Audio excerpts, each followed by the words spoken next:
Olá, comunidade PhD Bro. Estamos aqui mais esse dia com mais uma participação aqui no nosso podcast. Hoje com o professor André Luiz Duarte Cavalcante.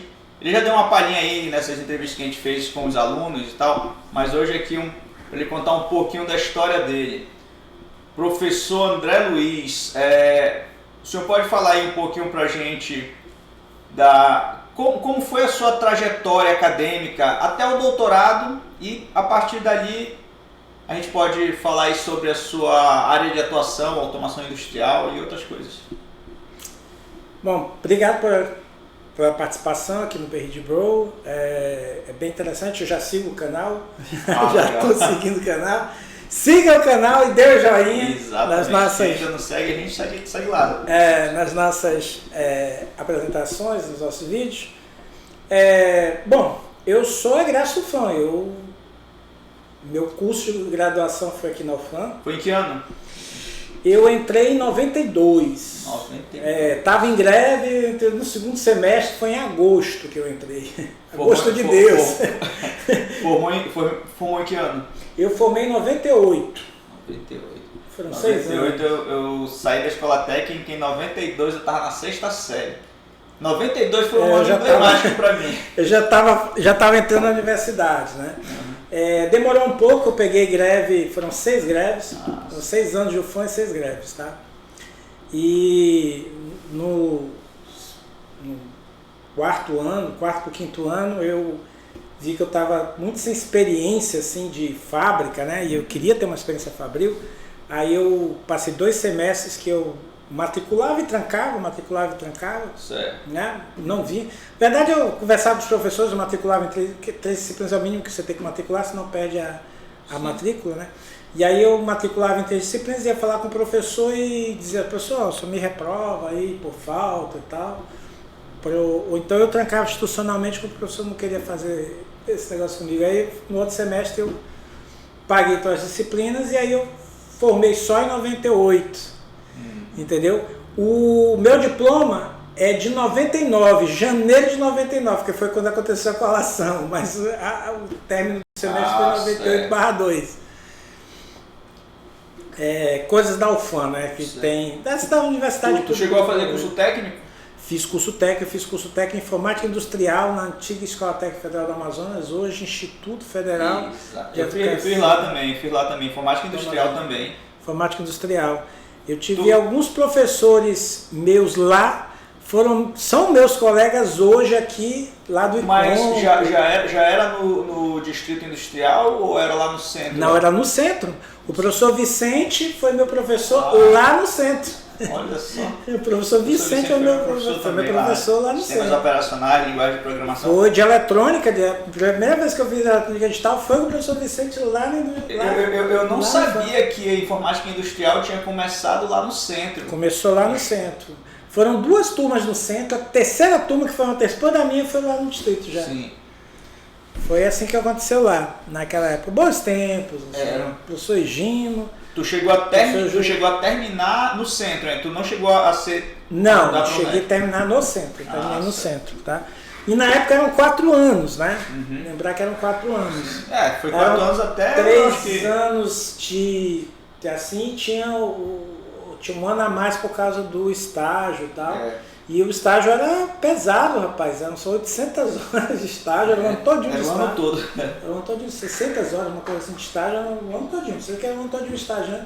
E na época era assim, né? O estagiário não ganhava nada. Hoje em dia você tem salário para o estagiário, né? Mas antigamente não tinha nada, gente. Então mas tu pagou para estagiar? Não, quase, né? Porque eu pagava o transporte, né? Sim. Aí eu estagiei no IMEC, Instituto de Meteorologia e Estatística. Já era na Danilo Ariosa ou IMEC? IMEC. Não, era no centro, lá perto do CREA. Certo. Lá naquela praça do CREA, era lá que funcionava. E eu trabalhei lá. Uhum. Quem tomava conta era um professor da universidade, mas do departamento de computação, antigamente era só departamento de computação, não era instituto, né? Agora é um instituto. Sim. E depois a gente estagiei com ele lá, no caso do segundo grau, e depois eu vim PT para a universidade, que também foi um caso interessante, porque eu estava fazendo o processo para entrar no Exército. Sim. Tinha 18 anos. Eu estava fazendo o processo para entrar no Exército. Quando terminei a escola técnica, fui fazer o processo para entrar no Exército. Não chamava a universidade, porque estava em greve, não chamaram. Eu passei no vestibular, mas não chamaram. E aí eu estava fazendo o processo. Aí me chamaram, eu me matriculei. Era no dia, a matrícula foi no dia que teve um teste físico no Exército. Eu não fui para o Exército fazer o teste físico, porque eu vim matricular na universidade. Aí eu perdi a vaga no Exército. Ah, tá. Mas tu queria servir o Exército?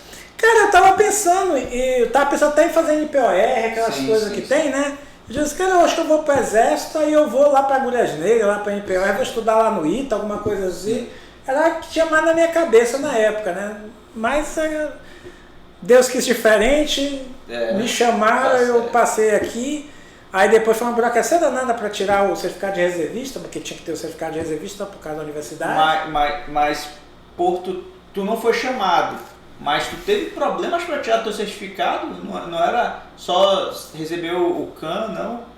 Processo normal? Não, tinha que pagar uma multa. Foi uma besteira. Tu pagou multa porque tu não foi fazer o exame. Tá. Eu lembro que eu paguei... E aí eles me liberaram, obviamente, né? Eu lembro que eu paguei a multa, mas porque eu fui me apresentar um ano depois. Porque quando era no ano da minha apresentação, eu estava no 4º ano de escola técnica. Não, mas aí o que aconteceu? Como eu faltei no dia lá, aí eu deixei de lado, né? Aí quando eu voltei lá, já foi no ano seguinte, já estava com 19 anos, sei lá, já estava totalmente perdido, né? Nessa altura do campeonato do Exército para mim. Aí, tanto é que eu sou, o meu CAN lá saí, acho que botaram excesso de contingência, uma coisa assim. É o padrão, né? Mas assim, eu queria até poder ter saído, mas como oficial, né? Porque aí, no caso de reengajamento, ou se acontecer alguma coisa, o Brasil entrar em guerra e tal, eu vou estar em uma melhor situação. Mas agora pela minha idade não mais, né? Eles não chamam mais, já passei dos 50, então já... Tu já tem mais de 50, André? Tô com 51, eu sou de 73. Rapaz... A gente costuma até brincar que eu sou quase o decano do departamento. Se a gente tirar os nossos professores da contabilidade, né? Quem são os nossos professores? A professora Marli, o professor Cícero, o professor Vicente, o professor João. Eu fiquei surpreso, mas eu vou fazer 46 mês que vem. Pois olha aí, ó. Aí, se tu tirar todo esse pessoal da equação, eu sou de fato o mais velho no departamento. Eu entrei em 2004 no departamento. 2004. E também foi uma história engraçada, 2004. Porque eu estava trabalhando, na época, já pelo Nuteli. Que veio se tornar o CETELI. Veio se tornar o CETELI. Então eu era contratado Unisol. Minha carteira era da Unisol. Né? Eu estava trabalhando... Era CLT mesmo? Era CLT mesmo, era CLT. Eles mudaram a lei, né? Sim. Agora 40% ou 50% lá do custo do projeto tinha que ser com contratos. Certo. De recursos humanos. Aí é contrato mesmo, né? Então eles faziam CLT pra gente e era 2 anos, né? Cada projeto era 1 ano, 2 anos, dependendo do projeto. E eu estava num projeto, né? Estava trabalhando aqui, foi bem interessante, né? Eu participei de boa parte dos projetos que tem nome no CETELI, no TELI e no CETELI, eu participei deles. Eu costumo dizer isso também, foi uma época muito boa para mim. Sim. Me desenvolvi bastante, conheci meio distrito industrial por causa disso, porque jamais eu conseguiria entrar em várias empresas, né? Sim. Contratado, mas como prestador de serviço você entra e passa a conhecer as pessoas lá e tal. Então foi uma época muito interessante para mim, ganhei muita experiência profissional nessa época. E de desenvolvimento, principalmente. Tu né? chegou a trabalhar empregado fora daqui? Ou tu sempre... Sim, cheguei. Eu assim, depois do estágio, né? O estágio naquela época era gratuito, aí eu comecei a entrar nas empresas, né? Aí eu fui para a Trópico, eu trabalhei na FUCAP, trabalhei em algumas outras coisas. E depois eu fui dar aulas, ministrar aulas em universidades particulares. Certo. Ministrei na Uninorte, na Marta Falcão, na FUCAP, no SESC FUCAP, né? Foi o último que eu fiz na época da tua graduação, tu fez estágio também, mas tu não conseguiu estágio remunerado, não? Não, porque, deixa eu te explicar, na época eu trabalhava numa empresa que ela já fechou, chamada CIMED. E era assim, eu era prestador de serviço na CIMED, tá bom? Não tinha MEI naquela época, então a gente era autônomo mesmo. Então eu tinha que todo mês eu ia lá na prefeitura, e naquela época não tinha internet. Tinha que ir lá na prefeitura, fazia a nota de serviço, ia na empresa, dava nota de serviço, recebia o cheque e depositava. E cheque cruzado. Recebia 2, 3 dias depois, 2 dias úteis depois. Então era uma mão de obra na área e todo mês a gente fazia isso. Era assim que eu trabalhava. Não era carteira assinada, era prestação de serviço. Por quê? Porque ganhava um pouquinho melhor. No final das contas era isso, ganhava um pouquinho melhor, né? Como eu estava muito no início de carreira, eu não me importava muito com o negócio de aposentadoria. Eu queria ganhar um dinheirinho lá para fazer meu pé de meia, né? Já estava namorando há um tempão com a menina e eu tipo, eu tenho que casar com ela. Era a mãe da Helena? A mãe da Helena e do Gustavo. Foi o meu primeiro casamento. E aí eu estava lá trabalhava, né, na CIMED. E a CIMED, ela foi vendida, né? Sim. E aí eu saí da CIMED, aí eu fui pro distrito e tal. Enfim, aí eu comecei a rodar o mundo. Aí o que acontece? Eu sempre trabalhei com desenvolvimento. Sim. Até na CIMED eu fazia desenvolvimento e suporte. Olha que coisa, eu desenvolvia software e fazia suporte de produtos Microsoft. Eu fui o primeiro Solution Provider de Manaus. Eu tenho até hoje, da Microsoft, eu tenho até hoje o certificado de provedor de soluções por causa da CIMED. Tu chegou a conhecer ou a fazer algum curso na CSH Informática? Não, eu conheci a CSH Informática. Na curso eu não cheguei a fazer lá. Tu chegou a ter aula com o dono de lá? Não, naquela época era o contrário. Quem fornecia os cursos era a gente. Não. Eu pergunto porque o dono de lá era um dos meus professores de informática industrial. Como tu fez informática industrial também? Não, eu sei. Assim, começaram a aparecer várias empresas, né? Mas a primeira fomos nós. Só que a empresa depois fechou, foi vendida, fechou.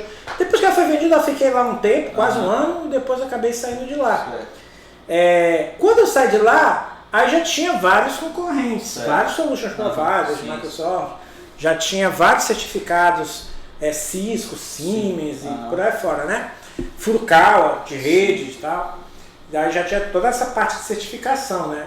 Na época, quando começou, eu fui o primeiro certificado, fui certificado developer aqui em Manaus, primeiro certificado developer aqui em Manaus. Trabalhei na primeira empresa que era qual a linguagem de desenvolvimento que vocês utilizavam na época? Cara, a gente usava tudo um pouco. Na época que era Bambambam era Visual Basic. Mas eu usei Visual Fox Pro, usava o C++ também, usava totalmente o Visual Studio da época, né? O Visual Studio 6, olha só, já tá 2020, né? Visual Studio, muito bom. Só rapaz, até hoje é melhor. O Visual Studio tem uma questão interessante, porque faz desenvolvimento em blockchain com web, aí instalando o setup e tal, aí eu fui usar um pacote, aí o negócio não rodava. Aí eu batalhando lá para tentar saber o que era, eu tinha que instalar o Visual Studio para poder habilitar as funções lá. Às vezes tem esses problemas no Windows, é muito amarrado. Aí desde 2004, quando que eu entrei aqui, eu comecei a mexer com Linux. Depois que eu aprendi a mexer com Linux, eu só uso o Windows mesmo quando eu preciso, e eu deixei de programar com o Windows. Eu programava na plataforma Windows, programei muitos anos com Delphi, Fazer aquelas programinhas para... Delphi ela substituiu o Pascal, né? Mas eu não a linguagem chamava Object Pascal. É uma versão de Pascal orientada a objetos. E o que aconteceu com o Delphi? Eu não ouço mais falar em Delphi. A Microsoft comprou a empresa. Certo. A Microsoft comprou a empresa e por isso ela abafou o Delphi e simplesmente acabou praticamente. Sim. Botava meia dúzia de caras desenvolvendo, não tinha condições de dar suporte a uma ferramenta daquele tamanho. Mas era o objetivo. O objetivo deles foi comprar a empresa para matar o Delphi. Certo. Por quê? Porque o Delphi era de fato concorrente do Visual Studio. Se o Delphi tivesse continuado no mercado se desenvolvendo do jeito que desenvolver, o Visual Studio não teria todo o nome que tem, nem tanta coisa que não tem. Certo. E o Delphi foi interessante, porque o Delphi, o pessoal da Emprise na época, Borland virou Emprise, depois voltou a ser Borland quando foi para a mão da Microsoft. Sim. Aí o que aconteceu na época? O pessoal estava no mercado, eles viram que o Linux estava começando a crescer e desenvolveram uma versão do Delphi que rodava no Linux, chamada Kylix. Kylix Linux. Obviamente morreu o Kylix Linux assim que foi para a mão da Microsoft, a Microsoft simplesmente fechou o projeto. Sim. O Delphi não fechou, oficialmente. Mas não deu mais suporte e acabou finalizando, que acabou morrendo com o tempo, né? O Delphi também morreu porque o Windows em si, ele meio que morreu o desenvolvimento para Windows. Pois é. Para desktop. Leia-se. Não é que morreu o Windows sistema operacional. Morreu o desenvolvimento desktop para o Windows. Não é que não se desenvolve, mas é muito pouco e muito específico. O que desenvolve de fato desktop para o Windows hoje? São as grandes empresas que têm os grandes softwares. O resto, os pequenininhos, antes que comia pelas beiradas... É até interessante tu falar nisso, né? Porque realmente, ou ele está dentro de um pacotão, né? Ou tu usa um aplicativo, ou é mobile, ou então aplicação web direto. Hoje é mobile e web. Não tem outra coisa. Você querer desenvolver... que aplicativos você de fato tem hoje que são desktop? Os aplicativos da Oracle, os aplicativos da Adobe, os aplicativos de automação, CodeSys, AutoCAD, a Adobe teve uma queda gigantesca nas ações nessa última queda que deu agora recentemente. Mas a Adobe ainda está bem. Por quê? Porque a Adobe já está começando a fazer o processo de nuvem dela. Ela já criou a nuvem dela, ela já está botando os aplicativos dela na nuvem aos poucos. É óbvio que os aplicativos dela são aplicativos pesados, então muitos não são compatíveis com o nuvem. Beleza, André, deixa eu te perguntar, como tu vê essa migração de dados em massa, né? De dados locais que antes a gente utilizava nos nossos dispositivos, hoje a gente vai deixando aos poucos, daqui a pouco está tudo na nuvem. E aí, o que isso facilita e também pode ser um gargalo para o nosso equipamento se eventualmente a gente perderia a conexão à internet. Como é que... Pois é, vamos lá. Eu sou fã da nuvem, tá? De mais nada. Eu às vezes eu falo essas coisas assim, aí o pessoal acha que eu sou crítico, que eu sou antitecnológico. Não, ao contrário, eu sou fã. Vou contar o que acontece comigo. O que acontece? Né? Quando começar a aparecer os SSDs, aí eu vi que a coisa ia migrar, porque o SSD era mais caro do que o HDD, só que a capacidade também era bem menor. Isso, né? Não, agora não. Agora você tem SSDs que são até maiores que HDs, mas na época que eu comecei a pensar nisso, alguns anos o pessoal pensa assim, 20 anos atrás. Não, cara, 5 anos atrás era assim, entendeu? Entendeu? Era assim. Então o SSD de 128 GB já era um negócio excelente, entendeu? E os HDs já estavam beirando, era normal ter HD de 1 TB aí, para quem tinha um pouquinho mais de dinheiro já comprava um HD de 1 TB e você tinha 128 GB e 256 GB. 256 era top em SSD. Aí eu comprei um notebook que não vinha com HD, veio com SSD de 64 GB? Era um pequenininho, né? Lenovo. Aí o que aconteceu? Naquela época tinha esses HD 64 GB, né? Aí o que tinha? Só tinha o sistema operacional e não guardava mais nada. Sim. Se tu botasse lá, sei lá, baixasse uma série lá, Fundação lá. Às vezes eu preciso instalar, por exemplo, tem uma plataforma para desenvolvimento Android. O Android Studio também é pesadão. O Android Studio é pesado. É Intel ID. Intel ID ela é pesada também, tão pesada quanto o Android Studio. Então, o SSD ali... Igual o Quartus também. Não, o Quartus é mais pesado ainda, eu acho, né? O Quartus é pesadão também. Então, essas plataformas de desenvolvimento, que ainda são desktop, elas consomem muito recurso. Então, pois é. Aí, o que aconteceu? Eu não conseguia nem botar o programa da universidade nele. Acabou que esse computador ele foi para ficou com meu filho um tempo, depois foi para uma amiga, porque meu filho foi para São Paulo. Aí o que aconteceu? Fiquei lá, né? Não tinha o que fazer com o HD. Aí então eu comecei o processo de migração. Eu peguei todos os meus dados e comecei a migrar para a nuvem. Aí qual a nuvem que a gente tem disponível? É a nuvem do Google, que a gente tem disponível aqui para a universidade. Hoje todos os meus dados, basicamente, de uso corriqueiro, estão na nuvem, na SIM, né? Só mesmo aquilo que eu estou trabalhando agora no PC, que fica no PC. Terminou, eu migro para a nuvem, né? Tá? Qual é a vantagem disso? Cara, aconteceu isso recentemente. Deu uma pane no HD, tive que formatar, né? Uma pane no sistema operacional, não foi nem no HD, foi no sistema mesmo, tive que formatar.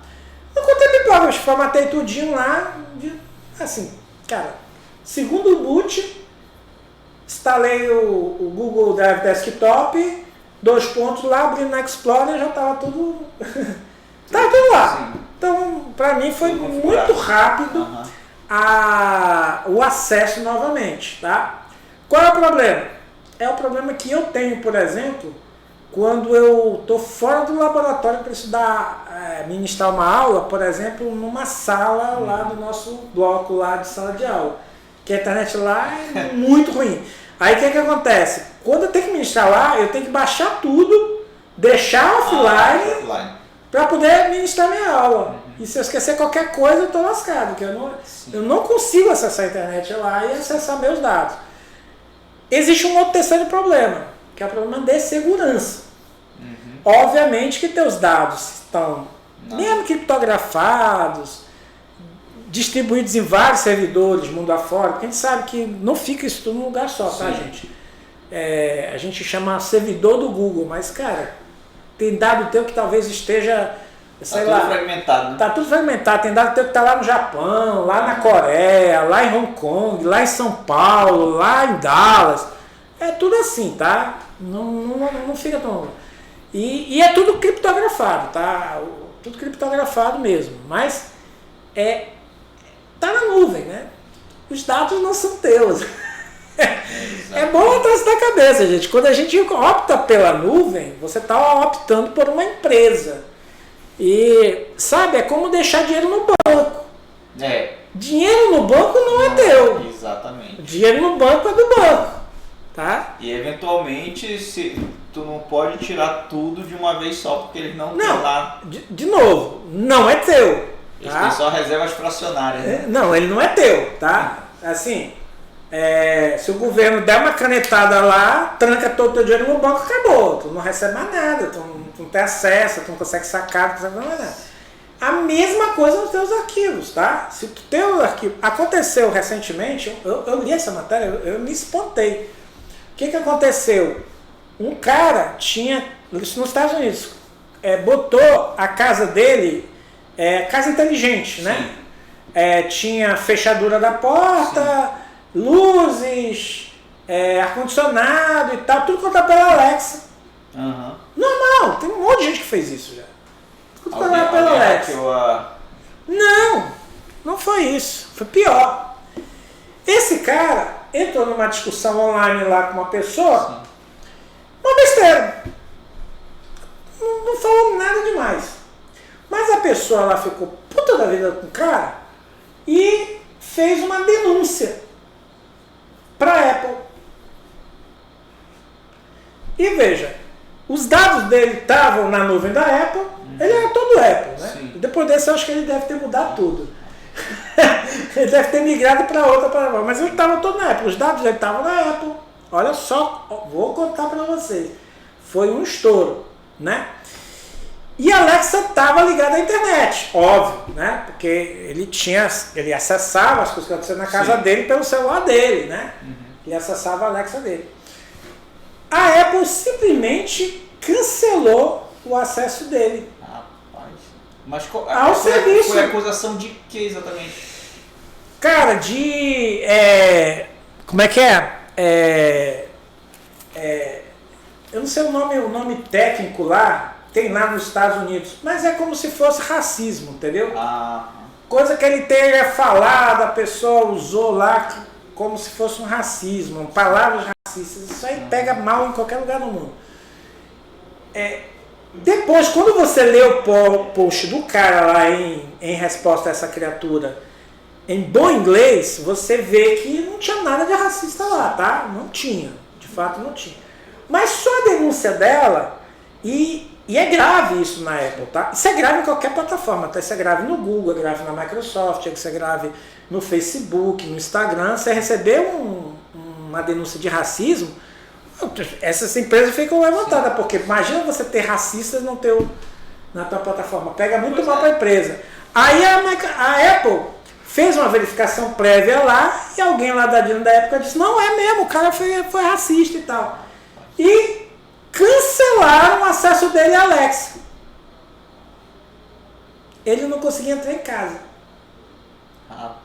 Ele não tinha nem chave, não tinha nada. Não, era automática. É como a gente tem aqui no dedinho, né? Bota lá, né? Ele não conseguia entrar.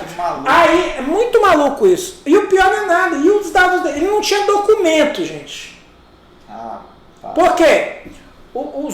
Ele precisou entrar na justiça para provar isso. Ele chegou na loja da Apple, ele não teve o que fazer. Ele pegou o carro dele e foi na loja da Apple. Ele não tinha mais acesso a cartão de crédito, porque estava no celular dele, o celular dele estava travado.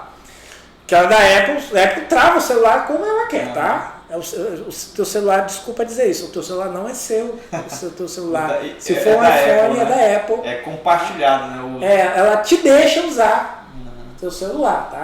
Se ela quiser travar, ela trava. Ela mostrou que ela consegue fazer isso remotamente. E trava mesmo. Ela trava, e é o mesmo sistema que te protege. Que é aquele sistema, se tu for assaltado, você trava o celular dela, né? Não tem isso, quer dizer, na Samsung agora tem dentro dos Android, mas outras empresas mais, a Motorola, por exemplo, ainda não tem. Sim. Mas enfim, você trava lá o celular. É roubado se você liga lá para a Apple e diz, trava meu celular aí. Você trava, acabou. Não precisa ligar, vai na internet que você vai fazer. Eu já tinha ouvido as coisas mais bizarras que poderiam acontecer com essa empresa, assim. Rede social a gente sabe que o cara vai lá e dá só te anula, né? Mas esses serviços, eu achava que eles eram menos personalizados do que isso que a gente está conversando agora. Não, veja, você tem um perfil. Como é que isso funciona? Você cria um perfil, né? O que é um perfil? É um banco de dados. Que está lá com uma chavinha lá, um códigozinho com o teu nome. Sim. Mas é um código. E todas as tabelas do banco de dados estão associadas àquele código, àquele teu perfil. Porque na verdade isso é muito fácil, até fazer por software, tá? Sim. Você pega lá no teu perfil, seta lá um flag, pronto, está desativado. Esse cidadão aí, ele devia ter um único e-mail, uma única conta. Não, ele conseguiu se safar justamente porque como ele tinha alguns serviços de backup lá, sim. Aí ele conseguiu, porque veja, ele não conseguia nem entrar em contato com a empresa para esclarecer os problemas. Sim. Ele foi por outros caminhos, aí entrou em contato, aí a Apple fez uma verificação mais profunda, viu que foi uma denúncia inválida e liberou o cara depois. Sim. Mas, bicho, parece que o cara passou 24, 48 horas assim, não. Saiu essa reportagem, saiu no Canal Tech, no Olhar Digital, um monte de plataformas. Eu li esse em inglês mesmo, né? Porque saiu na Wired, eu assino a Wired, saiu na Wired lá. E explicou tudinho lá, os detalhes lá. E assim, meu inglês não é muito bom, mas dá pra ler. Dá pra ler, dá pra falar um pouquinho. A leitura, André. Hã? Tu ainda apanha na leitura do inglês? Não, assim, eu já fui pra Europa, já me virei lá sozinho com o meu inglês, mesmo ruim, né? Mas assim, eu até que falo para meus alunos, gente, na minha época, você sair da faculdade sem inglês, era normal. Com inglês, mais ou menos, já era um diferencial. Uhum. Entendeu? Hoje em dia... É quase suicídio, né? Se você não sai sabendo inglês bem, não é mais ou menos, é bem. Entendeu? Já vai ser bem difícil você se posicionar no mercado de trabalho se você vai trabalhar com engenharia. Exatamente. Entendeu? A meta é você já sair fluente. Essa é a minha dica que eu dou pra galera. Sim. Então já foi. A minha geração foi a última que morreu com inglês mais ou menos. E vão morrer assim, entendeu? Tinha um colega que dizia bem assim, Carlos, não importa se tu é um bom engenheiro não, se tu não souber falar inglês, tu tá fora. É, mais ou menos isso. Hoje em dia tá muito isso. isso. Era 2005, 2004. Estive na Alemanha, entrei na universidade, aí perguntava de um, perguntava de outro. Por que pareça, a maioria não estava entendendo o que a gente estava perguntando em inglês. Tentava entender mais ou menos. Até que eu encontrei uma moça, né? Tava eu, minha esposa, então tinha uma galera comigo assim, a gente estava atrás do apartamento do Lucas. Uhum. Lá tu foi? Lá. Tu visitou o Lucas na época que ele estava lá? Tá, que ele estava lá. A gente estava atrás do apartamento do Lucas. Foi 2003 isso, né? Hã? Não, já foi depois. Ele estava fazendo lá alguma coisa lá. Ok. Foi um projeto lá que ele estava lá. Ele estava lá, mas ele tinha um apartamento lá. Eu fui lá para lá com ele. Aí eu fui para lá e tal. Ele me deu... Mas também o Lucas foi brincadeira. Ele me disse assim, André, é na frente da Lagoa dos Patos. E eu digo, cara, Lagoa dos Patos. Lagoa dos Patos aqui no Brasil, a gente sabe o que é, né? É lá no Rio Grande do Sul e tal. Mas aqui, lá, né, era literalmente um lago. E lá estava congelado porque era no inverno e não tinha pato nenhum. E tava assim, -3, chovendo um pouquinho, né? Aquela chuva congelada na nossa cabeça. E você achar o negócio, foi até engraçado. Mas eu encontrei uma pessoa que sabia inglês, falava bem, inclusive, um sotaque muito bom, alemã, uma moça. Aí quando eu perguntei, please help me, aí eu perguntei pra ela onde é que era a lagoa e tal. Não começou a tocar Beatles não pra ti? Aí ela conhecia lá, ela era funcionária lá, né? Não era profissional, era só funcionária lá, mas olha, funcionária sabia inglês, olha lá. Aí me indicou, a gente acertou de primeira. Então assim, eu consigo me virar de boa, leio, escrevo, faço artigo, mas não sou fluente, né? Assim, comparativamente.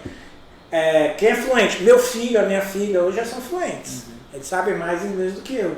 Não, tem que essa geração nova. E é isso que eu digo que é a meta que eu falo, por todos os meus alunos eu falo, a meta é você ser fluente. Né? A minha filha é engraçado o caso dela. Ela estava estagiando na Eldorado. O chefe dela mandou um texto, um documento, né?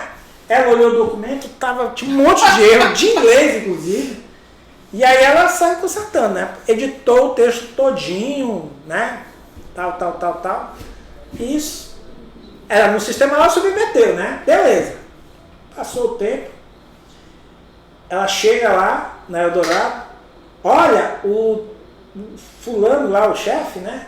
Tá querendo falar contigo, Helena. Ela, putz, perdi meu estágio. Ela era estagiária, né? Aí quando ela foi falar com ele, aí ele tomou uma surpresa. Na verdade, ele gostou tanto do trabalho dela de correção. Ele disse assim, Helena, tu gosta de línguas e tal? Eu gosto. Aí ela já estava estudando francês e era fluente em inglês, obviamente. E aí ela falou, então é o seguinte, primeiro eu vou te contratar. Contrataram ela, colocaram ela na equipe de documentação, Sim. em contato com o pessoal da Motorola. Hoje ela faz teste nos celulares da Motorola. Sim. E contato direto com os gringos lá da Motorola. É em Campinas que ela tá? Ela está em Campinas. E ela faz as conferências, né, as videoconferências e tal, online, em inglês direto com a galera lá. E ela usa mais inglês no dia a dia dela do que português. É. Ela começou a estagiar aqui em Manaus ou ela já começou direto lá? Como é que foi a... Ela estagiou aqui em Manaus num projeto da Motorola. Mas no Eldorado? Não, do professor, que foi orientador do Lucas. Mesmo orientador do Lucas. Eu esqueci o nome do professor, lá do ICOMP. Sim. Ela fez parte desse projeto da Motorola lá com ele. E lá que ela entrou em contato com o pessoal de Campinas. Da Eldorado. Aí, negócio da pandemia, né? Sim.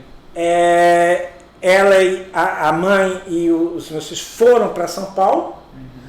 E ela já estava em contato com o pessoal, ela já tinha contato Sim. com o pessoal da Eldorado. Abriu uma vaga e ela se inscreveu e passou no estágio lá e começou a estagiar lá. Sim. Tá? Ela terminou a graduação lá. Por causa da pandemia era tudo remoto, não tinha problema, né? Terminou a graduação lá. Ela terminou a graduação lá, já terminou a graduação remotamente. Acho que a Helena foi minha primeira aluna de PIBIC, de criptografia.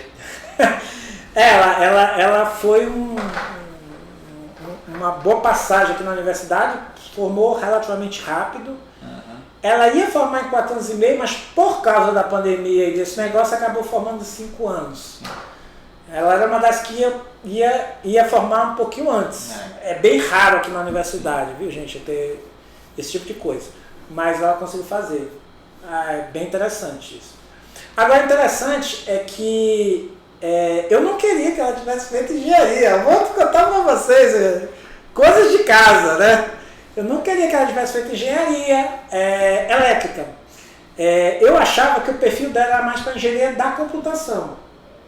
Eu sabia que ela ia fazer alguma coisa na área de exatas, mas assim, eu pensava que ela ia escolher alguma coisa como química, alguma coisa Sim. assim, porque ela gostava muito disso no ensino médio, ela adorava a química do ensino médio.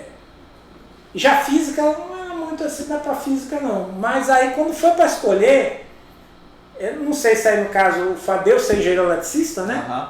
Aí ela pegou e escolheu, né? Engenharia elétrica. Eu falei, Helena, tu quer essa área? Faz computação. Computação tá até um pouco mais aberto o campo de trabalho hoje e tal. E tal, prepara bem também. Os professores são basicamente os mesmos. E ela não teria dificuldade em passar na computação, porque ela era uma aluna aplicada, boas notas, né? Ela foi segunda colocada no vestibular. O primeiro colocado foi um colega dela, aqui, o Vinícius. A gente foi professor do Vinícius também. Cara totalmente diferenciado também. Que a gente diz, são os doidos, né? Eu fui doido na minha época também, tá, gente? O Carlos provavelmente foi doido na época dele também. Eram os doidos, assim, que faziam as coisas e o pessoal, isso aqui. Era a gente, infelizmente, né? Eu comentava lá com o Luiz naquele dia lá na reunião nossa lá da tutoria, né? Uhum. Que ele tava reclamando, se comparando lá, porque na minha época, Luiz, calma, Luiz. Tu era o louco da tua época. Tu eras o louco da tua época, cara. Tu eras o diferenciado da tua época. E o Luiz foi diferenciado, tá? O Luiz foi muito 4 anos e meio. Ele tirou a graduação dele de 4 anos e meio. Aí então, fica querendo se comparar com os alunos. Menos, né? Menos, né? Eu costumo mas eu acho que é quase uma síndrome do professor novato, né? O cara chega com gás demais, né? Aí depois vai se tornando, tendo uma relação mais de pai com os alunos. Aí. Não, eu te digo, assim, os piores anos são os primeiros anos pós-doutorado do professor. Pro aluno. Porque a dica para vocês, alunos, que estiverem me escutando, olha lá quem é o professor de vocês. Se ele está recente ou não está recente do doutorado. Se estiver recente, você pode ter trabalho com ele. Por quê? Vou explicar para vocês o que aconteceu comigo, inclusive, né? Terminei o doutorado, né? Bacana, beleza. Chego aqui o pessoal, André, ministra sinais e sistemas.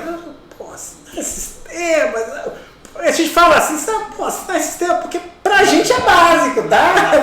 Na minha época não tinha sinais de sistemas, era cálculo 5. Cálculo 5, Não, sim. E a graduação, mas pra ministrar já era sinais de sistemas. Quando eu tava com o professor. Quando chegou com o professor já era sinais de sistemas. Já era sinais de sistemas. Aí, pô, sinais de sistema básico e tal. Mas André, precisa dar aula pra meninário. Tá bom, beleza. Aí eu peguei a turma. Sabe quem tava na turma? Nakamura, Thiago. Eita, tu foi professor do Nakamura? E do Thiago. O Thiago Brito? O Thiago Brito. Tava os dois na turma. E... Rapaz, o Nakamura é novo, eu achava que ele era um pouco mais velho, mas ele é da idade do Thiago. Eles são novos, são bem novos, né? E aí, só que aí, cara, qual o problema do professor doutor? Cara, tá tudo na cabeça dele, entendeu? Entendeu? Tudo na cabeça dele, não precisa nem abrir o livro, mas... enxaloso, assim, desenvolvia tudo lá e pá, explicava o pessoal, pá. E passava os exercícios pra galera, aí a galera sofria pra fazer os exercícios, penava pra fazer os exercícios. E a gente até não tem tanto traquejo de explicar, a gente sabe, mas não tem tanto traquejo de explicar, você já adquire com o tempo, né? E enfim, aí foi pior um deles. Resultado, o Nakamura reprovou comigo em PDS e o Thiago em sinais. Só pra você ter uma ideia, os dois reprovaram comigo. E são caras excelentes. Entendeu? O que mostra que realmente aí no caso o professor estava pegando muito pesado com eles. Depois, com o tempo, aí eu aliviei. A gente vai medindo, eu já não botei no nível que. A dosimetria da pena é menor. É verdade. Eu me lembro que eu botei, cara, em PDS, por exemplo, um dos trabalhos que eu botei foi o pessoal fazer a decodificação do MP3. Sabe o filtro de MP3 para dar o som? E eu queria que o pessoal jogasse no embarcado e saísse o somzinho lá, era a ideia. Entendeu? Mas ninguém conseguiu fazer, obviamente.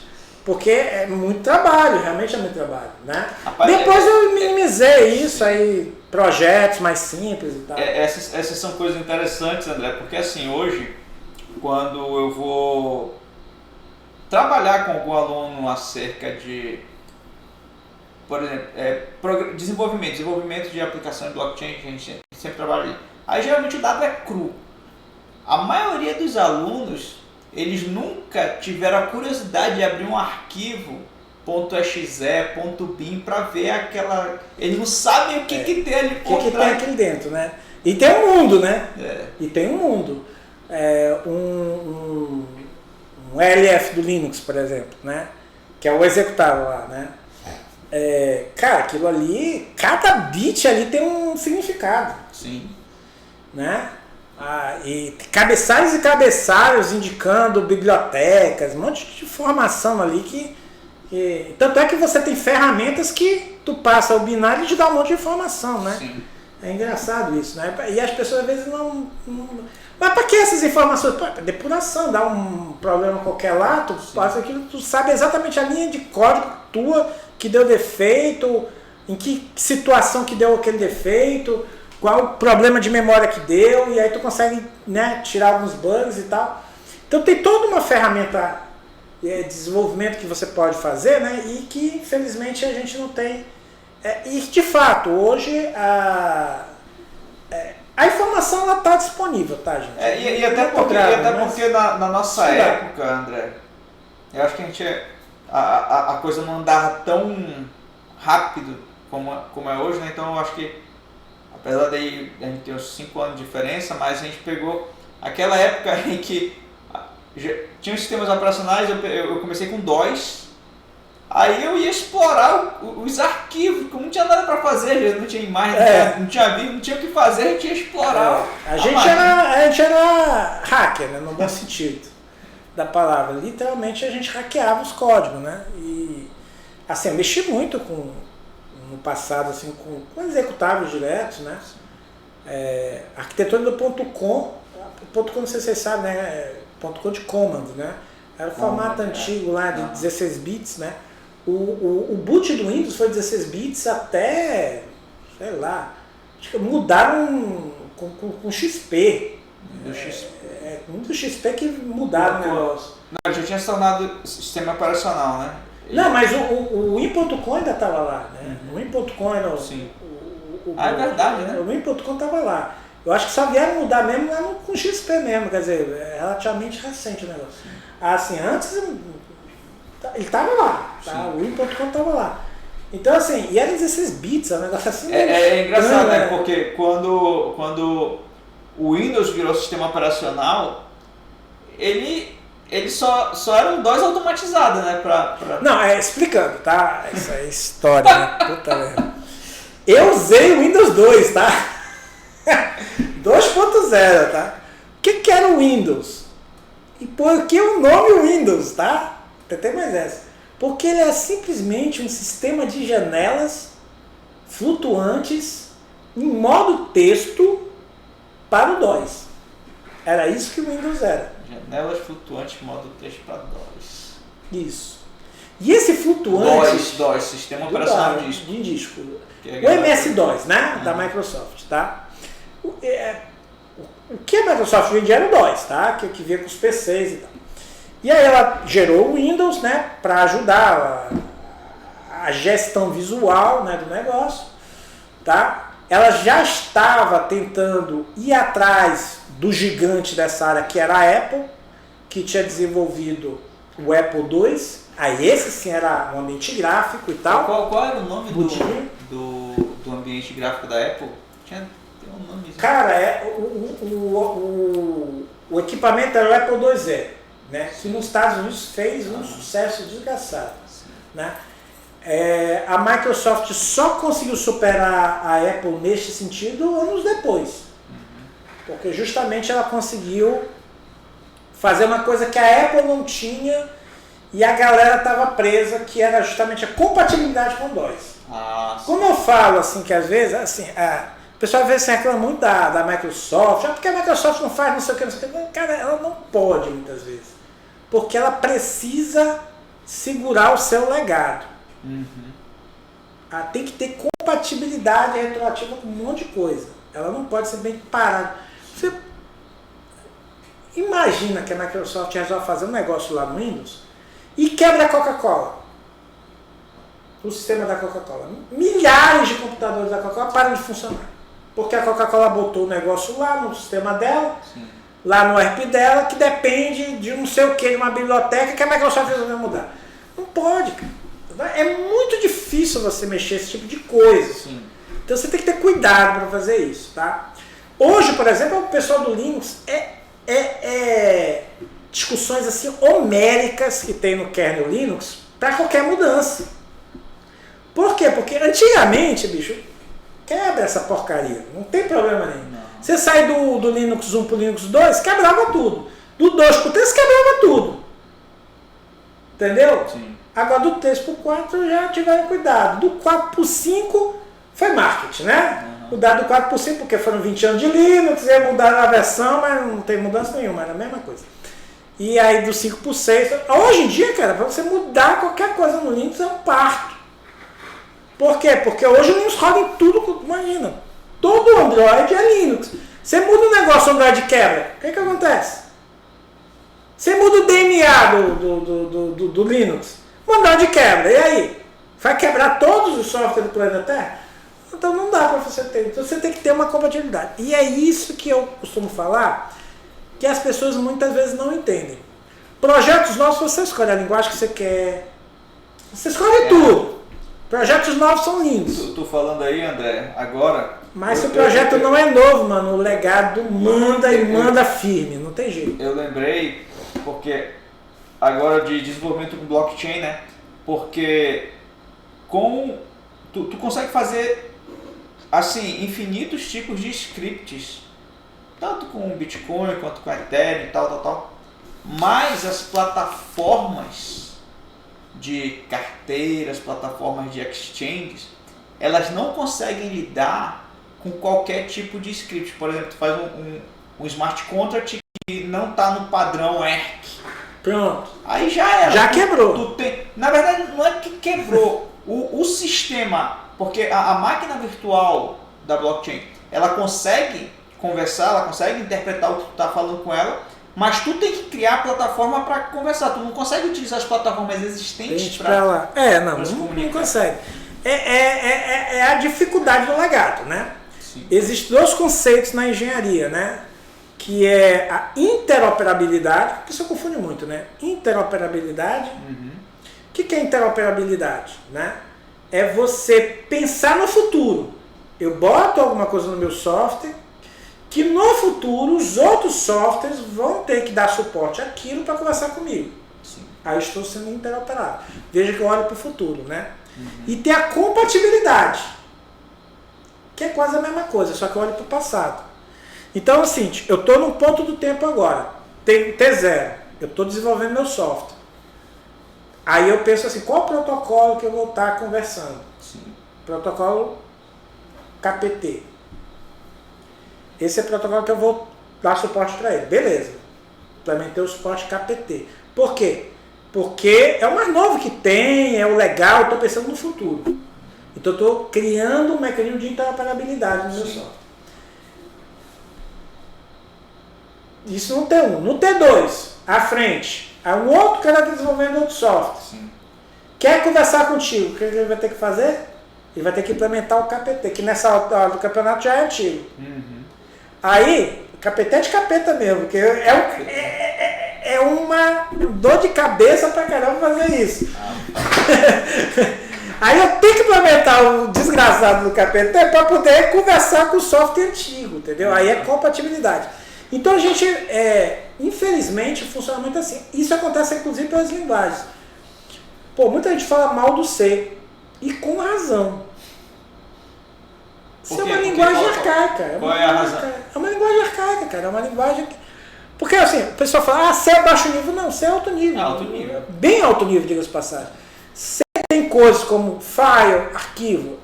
A file é altíssimo nível, inclusive. Não é nem um nível muito baixo.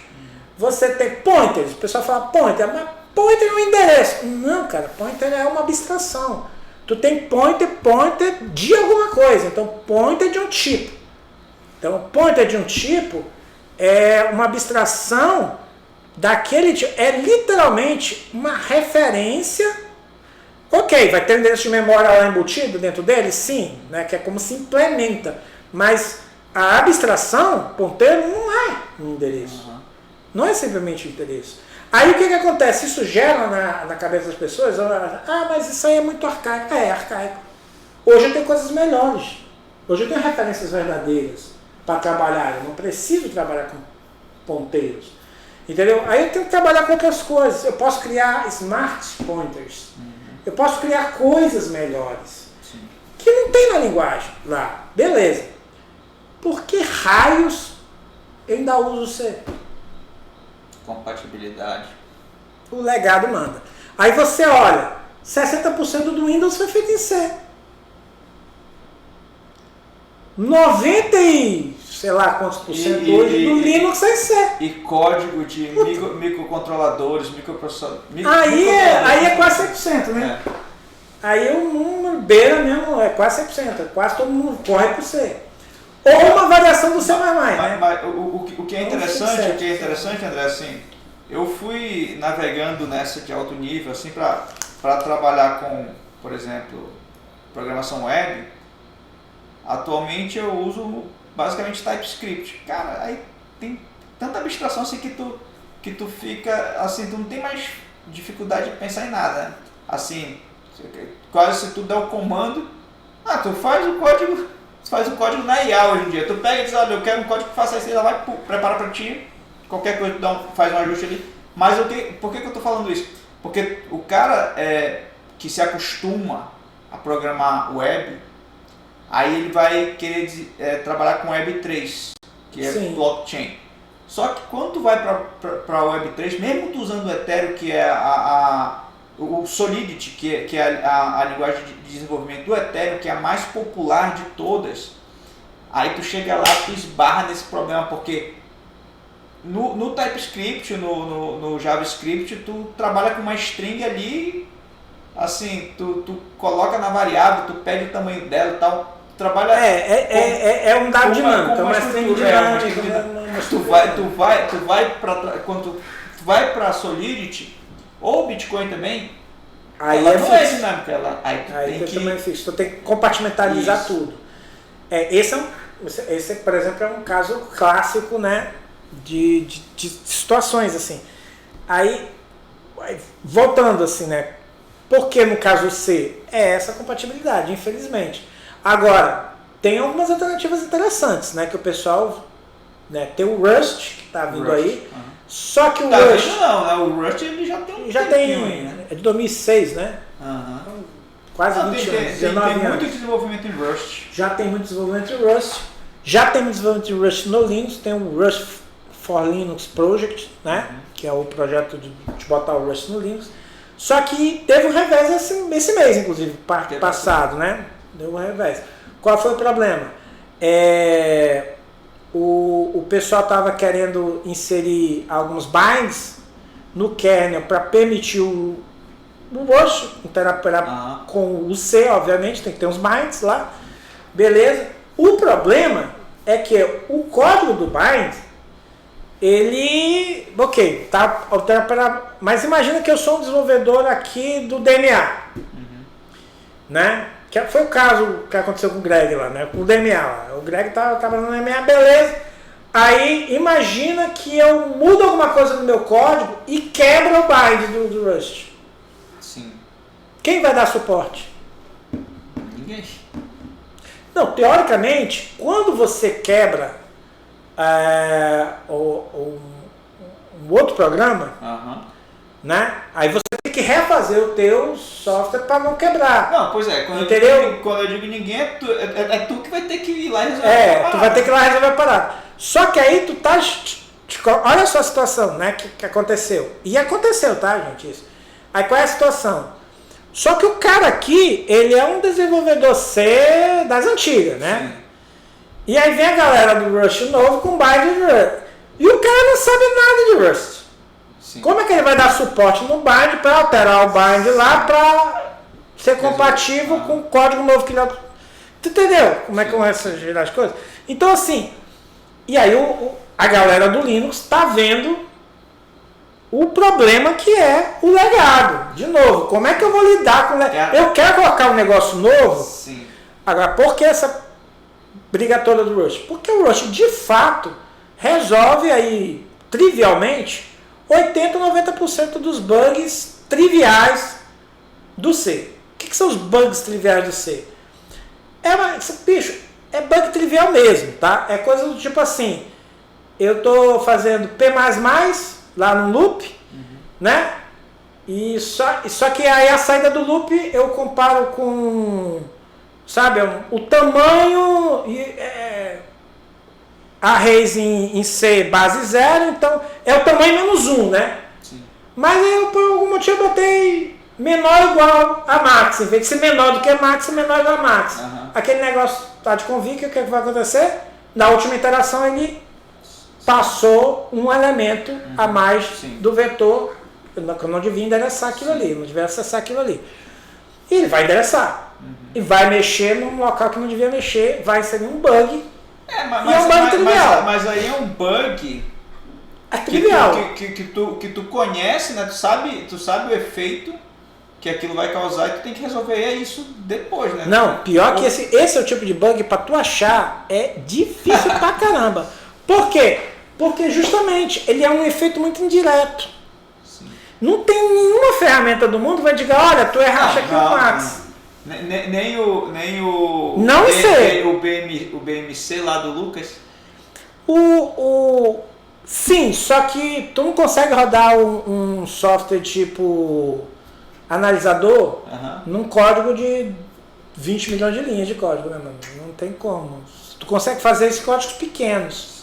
Talvez se tu pegasse só aquele pedaço de código teu lá, tu conseguisse encontrar esse bug. Cara, quando eu vou fazer debug, assim, às vezes o negócio já tá gigantesco, já tem várias... Aí eu vou... Tem que compartimentalizar. Tem que compartimentalizar. Bloqueei aqui, bora ver. Se funcionar, aí vou... Vai compartimentalizando. Mas essa técnica. Só que... de novo, uma coisa é tu pegar um código de 500 linhas e fazer isso. Outra coisa é tu pegar um código de 1 milhão de linhas e fazer isso. Eu faço isso com os meus códigos, né? Eu faço essa análise com os meus códigos. Não dá, então assim... Eu faço debug usando o console. Imagina tu ter lá... Sério, gente, assim, tem arquivos no Linux que só o .h tem 3 mil linhas de código. Só o .h. Entendeu? Não estamos falando do ponto C que implementa aquele ponto H, não.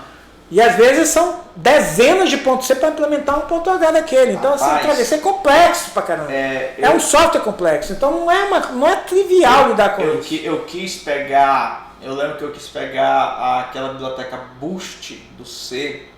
Que eu uso todo mundo quase usa essa. Para criptografia. Eu quis fatiar só a parte que eu precisava. Assim, o cara entrava, parece que tu entrava e cada vez ia abrindo um negócio mais. Tu não consegue... Esse é que é o problema, entendeu? Aí assim, mas por que o pessoal quer forçar o Rust no Linux? Porque de fato ele ajudaria a minimizar uma série de problemas. Mas, por exemplo, o Rust já na linguagem, na compilação ele pegaria isso, entendeu? Assim, André, eu não sou um cara de compilador e tal, eu uso linguagem, mas eu não conheço muitas filosofias. Por que não daria para resolver direto no C, tu refazendo uma versão? Não, daria para você mudar a linguagem C, para ela evoluiria. É o que estão fazendo com o C++, inclusive incluindo, por exemplo, hoje você tem smart pointers em C, você tem em C++ hoje, você tem uma série de coisas que você implementa functors, você implementa mônadas, você implementa coisas de programação funcional. Tá? Usando os templates de C, se quiser, você pode programar funcional dentro de C++. Tá? Claro, fica uma sintaxe horrível, mas é possível. Tá? Então, não é que não seja possível, Só que, de novo, né? Como é que o pessoal resolve em C++ isso? Resolve em biblioteca. Sim. Não é no compilador. Sim. Agora, por que não mexe no compilador? Porque... Entendeu? De novo, compatibilidade passada. Como é que eu vou garantir que eu vou conseguir compilar, sei lá, com GCC 18.3, o kernel Linux, que eu consiga compilar na versão 16? Você está entendendo? Sim. De novo, o legado aí manda. Sim. Eu não posso simplesmente... Porque, veja, eu falei quebrar software, né? Sim. Nesse caso, eu estou quebrando o compilador. Entendeu? Esse que é o problema. Então, a melhor solução aí é trocar de linguagem mesmo. Sim. É fazer um upgrade. Tem uma linguagem que eu estou começando a aprender. Rush eu estou aprendendo. Eu soube dessa linguagem, eu acho que eu vou acabar aprendendo ela também, porque linguagem, tá, gente? Isso também é dica para os meus alunos aí. Linguagem é ferramenta, tá? Tu vai aprender um monte na tua vida profissional. Esquece que tu vai ficar só com uma, tu não vai ficar só com uma. O pessoal até se espanta porque, por exemplo, há muito tempo eu só uso C, C++ e tal. Mas por quê? Porque é da minha área de atuação, tá? Mas assim, se tiver que fazer tal coisa, não sei o que, a gente muda de linguagem. Tá? E outra coisa, aprender a linguagem, a não ser que tu seja um profissional ali mais dedicado a essa parte, até o ensino, né? Porque tu ensina... Para ensinar você tem que aprender bem. Agora, se não for, por exemplo, para ensinar, se for para você resolver um problema... Para desenvolver, né? Para desenvolver e tal, você não precisa ser mestre no negócio. Tu tem nível lá, intermediário já é suficiente. Tu tem as IAs que te ajudam bastante. Então, por exemplo, tu sabe como fazer, tu sabe a lógica. Tu não precisa nem ter o código, mas eventualmente tu tem um código já pronto numa outra linguagem. O que eu faço eventualmente? Eu tenho um código pronto em C, eu não quero traduzir isso aqui não. Vou lá na IA e vou traduzindo as partezinhas, depois vou montando. E aí tem o meu código. Tem isso, né? Tem uma linguagem chamada Zig. Zig é Z-I-G, né? Qual é a ideia dos caras? É ser um upgrade do C padrão. O Czão lá. O Czão. Só para ter uma ideia. Dennis Rich. No caso, eles partem do C11, né? Sim. Do C moderno. Gente, impressionante. A linguagem como é arcaica. Ser moderno é de 2011. Isso é ser moderno, tá? Ser moderno é 2011. É interessante isso, né? Porque a revolução é muito lenta. Porque a gente olha, né? 2011 foi ontem. Aí, conversando com meus filhos... 14 anos, mano. Meus filhos veem as fotos dele de 4 anos. Cara, isso aqui foi tão passado. Isso aqui a gente viveu. Pois é. Pra você. Mas... O tempo é logarítmico, né? A sensação de ter passado do tempo é logarítmica, né? É porque você já viveu, né?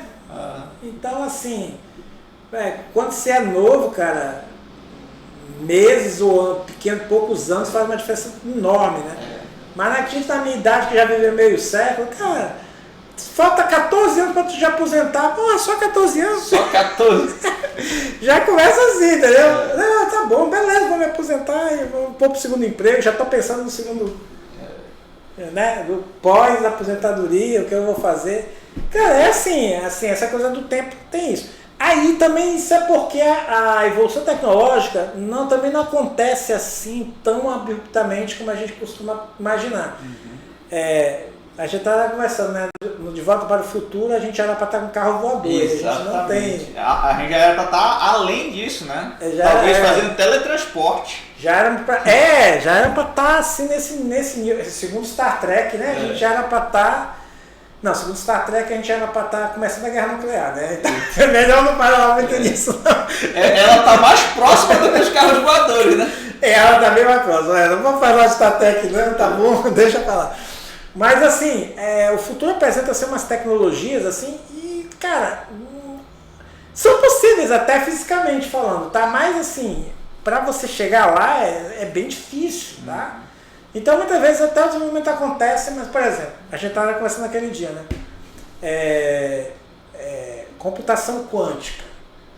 Cara, sempre para 10 anos no futuro. Não, daqui a 10 anos vai estar rolando, daqui a 20 anos tá rodando. Cara, já tem 30, né? O negócio assim rodando, né? De short pra cá o quê? Já quase 40 anos. Fusão nuclear. Cara, quando eu era criança, daqui a 30 anos vai ter fusão nuclear. Já tô com 50. Já passei a primeira bonde e não veio fusão nuclear. Cara, ano passado, conseguiram a fusão controlada lá no ITER, por causa da IA, conseguiram resolver o problema do controlador, né, e conseguiram então fazer a fusão sustentável. Primeira vez na história a fusão sustentável, por causa de IA. Aí o pessoal fala, então a gente vai resolver todos os problemas. Né? Agora, mais 5 anos, 10 anos. O pessoal acha que... Aí o pessoal já está vendo que na verdade é mais 30 anos aí para chegar. E tem um problema mesmo, tá? Assim, se você quiser fusão sem radioatividade, é realmente hélio 3. Porque a fusão que consegue gerar mais energia, eu estava lendo um paper um dia desse, mais energia de fato seria com trítio. Só que o trítio é radioativo, então, e a gente quer fugir da radioatividade. O trítio é então, isótopo de quê? O trítio é do hidrogênio. Tem o hidrogênio monatômico, deutério, que tem um nêutron. Deutério que faz a água pesada, né? Que a água pesada é um nêutron, e o trítio que tem 2 nêutrons. O problema é que o nêutron, neste caso, ele se torna instável e tende a virar um outro próton. Sim. Ou sair. Aí ele sai e deixa um hidrogênio. Não, é quando ele sai, aí... Mas ele fica em forma de molécula? Ou... Não, o nêutron degenera, né? O nêutron fora do núcleo degenera, né? Aí vira outras coisas malucas lá. Ele é uma partícula radioativa, né? Aí é a radioatividade, né? E a gente não quer mais ter essa questão da radioatividade, né? Se eu estou falando isso aí dos nêutrons e tal, mas aula de física, tá? Mas eu não sou especialista nisso, tem que olhar lá para ver se está certinho isso que eu estou falando. Mas assim, o artigo que eu li falava isso. Então o pessoal já está falando em 30 anos. Por quê? Porque não tem, a priori, hélio 3 na Terra. Né? Tem que sintetizar, né? Tu vai sintetizar. Não é. Tu vai gastar mais energia. Pois é. O problema seria... Não, tem muito hélio 3 na Terra, mas no manto e no núcleo. Esquece. Ninguém chega nem no manto, né? Esquece. o lugar mais próximo que teria o 3 é na Lua. Aí, tanto é que essa nova corrida espacial, o pessoal acha que é não, pelo bem da humanidade, para criar uma nova base na Lua, uma base em Marte. Porcaria nenhuma. O pessoal que está atrás da água e do Hélio 3. Eu lembro de um filme que os caras começavam a perfurar a Lua, né, até que ela rachava e começava... Sim, tem até umas coisas, né? O pessoal perfurava a Lua e usava a bomba nuclear para aumentar os buracos, acabou que rachava a Lua e tal, e deu uma caça-crisma. Eu assisti esse filme. Enfim, mas assim, essas coisas assim, de tecnologia, que a gente tem que ter um pouquinho de paciência. Elas vão acontecer, mas assim... No curto... O problema é que no curto prazo, o que é o curto prazo? Dadas as situações atuais, tá? Sem mudar o que está acontecendo agora, na verdade a evolução ela é lenta. Sim. Ela é lenta. Tá? E aí o que acontece? A coisa vai sendo... Geralmente a gente coloca assim, não, daqui a 30 anos vai acontecer tal coisa. E não, 30 anos muitas vezes é curto prazo. É aquele períodozinho ali que não mudou nada em termos de tecnologia. Não houve nenhum breakthrough, nenhuma diferença muito... Eu lembro que em 2004, quando eu estava na Alemanha, aí eu estudei informática industrial e tal, aí eu vi aquele avanço no final da década de 90. Eu cheguei na escola técnica, os computadores eram de 20 MHz. Aí, 6 meses depois, aí renovaram 40 MHz. Uau, dobrou. Aí, um ano depois, foi para 100 MHz. Aí, depois 200. Aí, o cara dobrando assim todo ano. Aí, quando chegou em 1.8, quando eu entrei na faculdade, 2000 e tal, 2001, eu parei de acompanhar a evolução. Mas, evoluindo. Aí, em 2004, a minha decepção foi que quando eu fui ver as tecnologias, elas tinham parado. Elas não tinham... 1.8, 2.4, eu não falo nem da velocidade dos processadores, porque congelou. Mas eu fiquei sabendo naquela época também. O que me decepcionou foi saber que naquela época ainda se trabalhava com barramento de 32 bits. Agora a gente usa 64, né? O que? 20 não, mas assim, anos depois. Vamos por parte, por exemplo. Por que SSD é mais rápido? Pasmem, SSD não era mais rápido nos HDs até pouquinho tempo atrás, tá, gente? Era ilusão achar que era mais rápido. Por quê? Porque o gargalo não era o dispositivo, o gargalo era o barramento. E o barramento era o mesmo barramento, é as mesmas interfaces do HDD, então sim, é a mesma velocidade. Eu podia escrever mais rápido, ler mais rápido, beleza, mas ficava nos caches esperando o barramento ficar livre. Exatamente. Na prática, não tinha diferença nenhuma. Aliás, isso foi um gargalo um tempo. Tanto é que o pessoal optava por SSD, para usar SSD, não por causa da velocidade, mas para não ter partes móveis, era mais robusto o sistema. Por exemplo, por que os primeiros dispositivos a realmente começarem a ter SSD foram os notebooks? Porque o notebook é mesmo para aqui, para cá, para aqui, para cá, e aí eu não preciso ter coisa muito robusta para a parte mecânica. Não foi por causa da velocidade. Tá? Mesma coisa em embarcados. Em embarcados, geralmente em fábricas e tal assim, se eu tenho um dispositivo que podia cair, podia quebrar, podia não sei o quê, eu preferi usar SSD do que HDD. Agora, e até porque os SSDs primeiros eram pequenininhos, tá? Essa coisa de ter SSD hoje de 2 teras e tal, é hoje, tá? Hoje que você compra SSD de 2 teras com preço razoavelmente acessível. Razoavelmente acessível, porque os SSDs realmente de storage, que é usado lá pela Google e tal, são $20 mil, cara. Você pode procurar na internet e encontrar SSD de $20 mil, tá? Bom, mas aí já é outro papo, também é outro nível, né? O nível de casa, assim, 12 teras, né? É o que eu tenho hoje. Só que hoje você tem barramentos específicos para os SSDs. Aí é outra história. Sim. Aí são barramentos que já foram feitos para maior velocidade. Qual é o tamanho atualmente? É 128? Cara, eu parei de acompanhar quando já tem uma versão nova, né? Eu parei de acompanhar no M2, né? Aqueles que tem M2 ponto não sei o que lá, que é o 2E, uma coisa assim. Sim. Aquele barramento lá, Aí ele foi concebido para aproveitar toda a velocidade Beleza. do SSD Bem paralelizado, né? Bem. Salvo engano, ele já chegava próximo do giga, tá? Acho que era 2000 e pouco lá, mega, né? A taxa bruta, né? Certo. Cara, assim, quando a gente fala assim, taxa bruta, tá, gente? Isso não quer dizer muita coisa, não. Por quê? Porque muitas vezes os dados, eles vêm em pacotões e o pacotão cheio de redundância. Então, na prática, a quantidade de megabytes efetivo que tu, de fato, colhe do barramento é muito inferior àquela taxa bruta lá. Que vai você falar, minha memória é 2.3, 233 lá, mega, não sei o quê. Aí tu vai ver, a taxa efetiva não chega nem, às vezes não é nem metade disso, tá?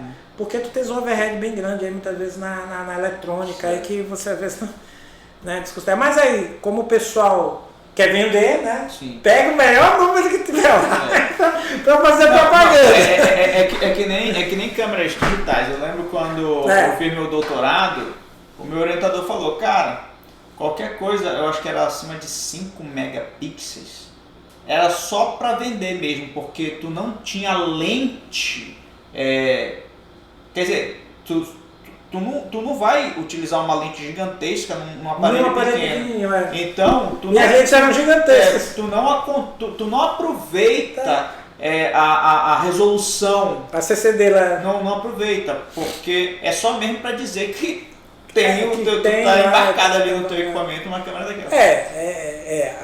Hoje você já tem alguns conjuntos de lentes, né, para dispositivos. Meio que imitando aquelas câmeras de foto digitais, né, que tinham toda aquela parafernália de lente lá, profissionais, né? O cara regulava, trocava lente, trocava filtro, um monte de coisa. Eu nunca mexi com aquilo lá, né? Quem ama a fotografia é minha esposa. André, rapaz, a gente passou aqui do tempo, mas a gente vai fazer o seguinte, olha só, senhores.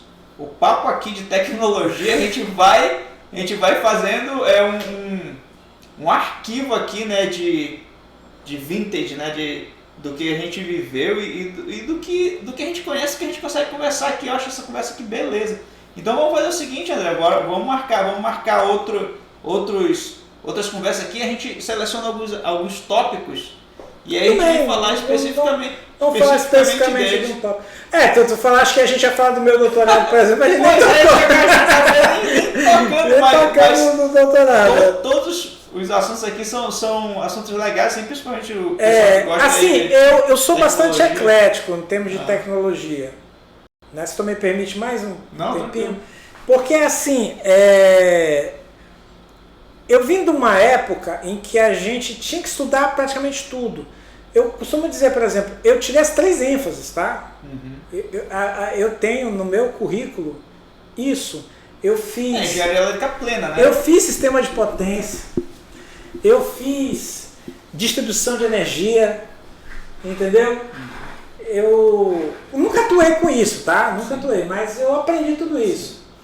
Então eu fiz eletrotécnica, eu fiz telecomunicações, eu fiz antenas de propagação, né? Linhas de transmissão, eu fiz comunicações sem fio, eu fiz comunicação via satélite, TV. E na minha época a TV era TV analógica mesmo, tá? TV de tubo. Eu fiz TV. Então assim, eu fiz várias disciplinas que me ajudaram aí a pegar uma visão bem ampla das coisas.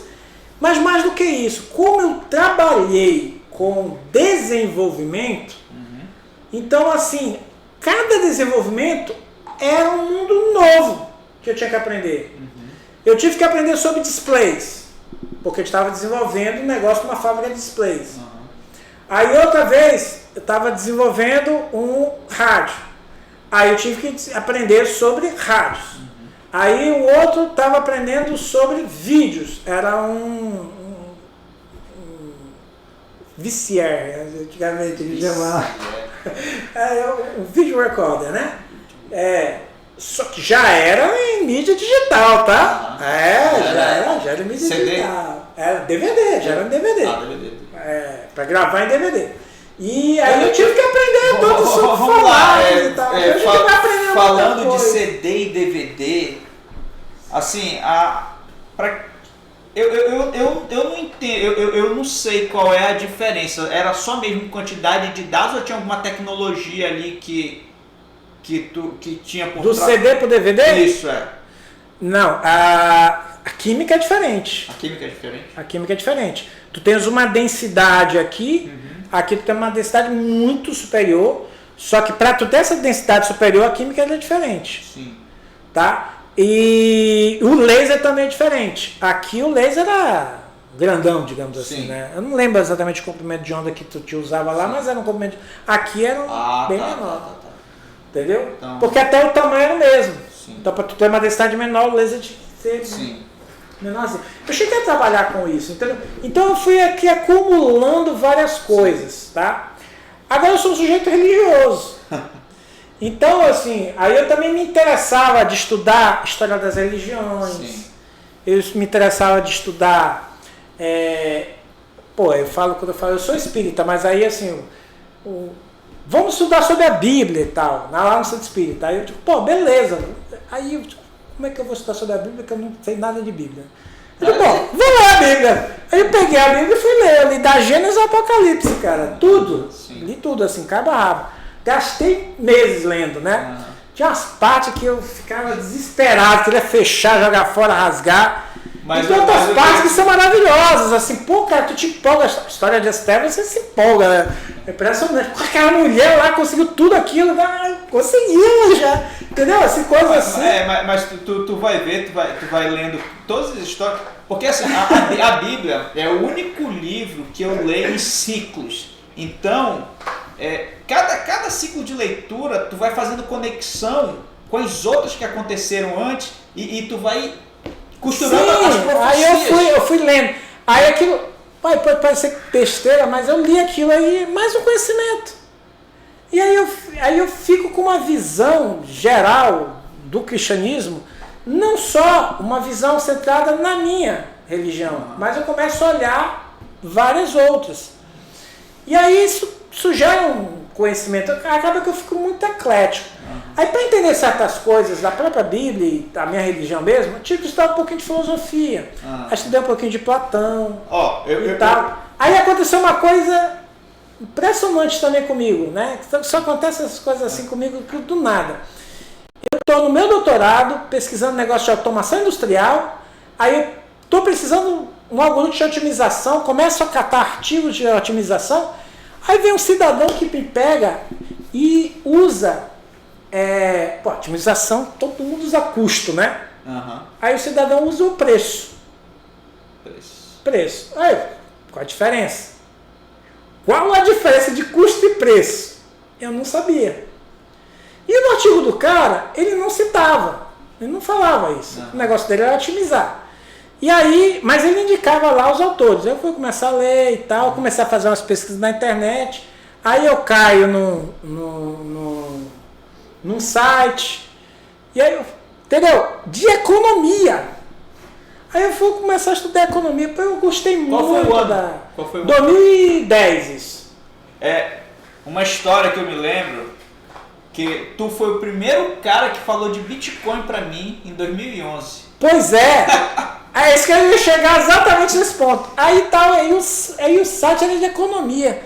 Aí lá pelas tantas, me chega às mãos o paper do Satoshi. Me chega às mãos, nas minhas pesquisas, me chega a paper do Satoshi.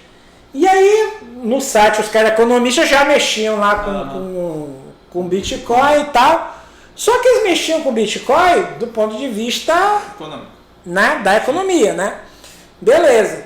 E eu digo, cara, isso aqui é muito legal e é tecnológico, olha, legal. Aí, quando eu estou na universidade, conheço o Carlos. Carlos, já viu isso assim. Mas eu ignorei por 6 anos. Por aí. Depois, quando eu vejo, o Carlos já estava ensinando a gente os algoritmos de curva elíptica. Olha que coisa. Então, assim, você nunca sabe quando vai usar um conhecimento. Exatamente. A dica que eu dou é isso. cara, assimila tudo que tu puderes. Seja especialista em algo. Tenha um diferencial, mas fique aberto. Tinha aquele ex-presidente, né, que falava que o conhecimento que tu tem que ter, ele tem que ser um lago. Na maioria das partes ele é raso, mas em alguns lugares tem os polos, né, que tu vai ter que ser profundo. Aí isso tu vai aprofundar. Então, por exemplo, eu sei um pouco de economia, mas não sei muito de economia. Claro, eu não sou especialista. Mas já dá para o gasto. Eu estudei um bocado de coisa de economia. Até porque depois, já aqui no mestrado, eu fui orientar um rapaz e o rapaz estava sem saber o que fazer no mestrado. Eu olhei para ele e disse assim, cara, tinha uma abordagem que eu quis usar no meu doutorado, mas eu não consegui, não tive tempo de desenvolver. Tu dá para desenvolver esse tempo, quero usar preço em vez de custo para fazer a otimização. Aí ele falou, tá, eu topo. Aí a gente começou a desenvolver usando a abordagem de preço, a abordagem de mercado. Né? E aí eu tive lá mais um pouquinho de então até que eu não sou tão raso em economia. Já consegui, digamos assim, entrar um pouquinho mais a fundo. Certo. Mas, claro, a minha profundidade aí é sistema de automação industrial. Certo. A mesma coisa, por exemplo, eu falo com os meus colegas de controle, por exemplo, eu converso com eles tranquilamente. Né? Estudei controle e tal, até uso as ferramentas de controle. Na automação industrial você tem que usar ferramentas de controle, mas eu sou usuário, como eu falo assim. Sim. Eu brinco com o Florino, descobre isso aí como faz, me explica e eu uso. Olha que coisa. É isso. E é isso, é a dica que eu dou para vocês aí, que se é para ficar, é isso, olha. Estejam abertos e que vai dar tudo certo para vocês aí no futuro, estando abertos. Senhores, nós vamos finalizando aqui esse episódio do PH Bro. Semana que vem a gente vai estar com o professor Vicente aqui, que foi professor dele e professor meu também na escola técnica ainda, né? Na escola técnica. Então ele tem aí muita história. E eu já vou deixando o convite aqui pro professor André para voltar aqui pra gente continuar aqui o papo, porque tem muita coisa, a gente vai embora o dia aí e não termina. Muito agradecido ao Vicente também. Isso. Passa esse meu agradecimento para ele, né? Tá certo. A gente inclusive foi para a Alemanha dentro de um projeto que ele era coordenador, né? Que ele era coordenador. Muito tá bacana. Certo. Senhores, fiquem com Deus e até a próxima.